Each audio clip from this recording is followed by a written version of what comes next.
விக்ரமாதித்யனின் விவேகமான பதில்.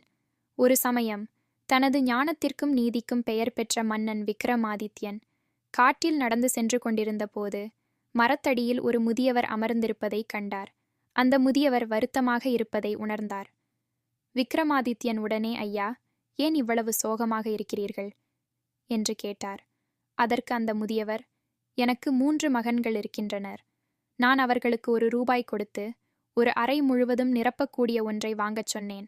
ஆனால் அவர்களில் யாரும் வெற்றி பெறவில்லை. என்ன செய்வது என்று எனக்குத் தெரியவில்லை. அதைக் கேட்ட விக்ரமாதித்யன் சிரித்துக்கொண்டே, உங்களுக்கு விடை காட்டுகிறேன் என்றார்.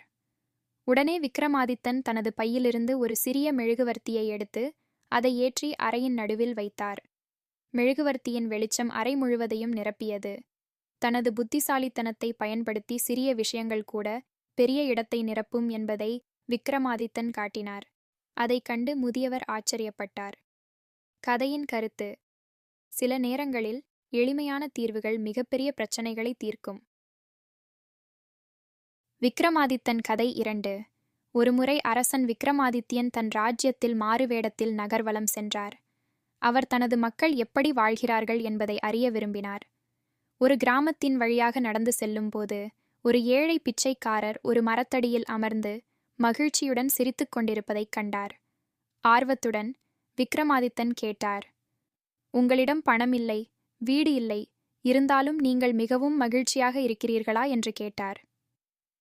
அதற்கு அந்த பிச்சைக்காரர் சிரித்துக்கொண்டே, மகிழ்ச்சி என்பது செல்வத்தினாலோ வசதியினாலோ வருவதில்லை, அது உள்ளிருந்து வருகிறது. என்னைச் சுற்றியுள்ள ஒவ்வொரு சிறிய விஷயத்தையும் நான் ரசிக்கிறேன். சூரியனின் கதிர், பறவைகளின் சத்தம், மக்களின் கருணை. விக்ரமாதித்யன் ஈர்க்கப்பட்டார்.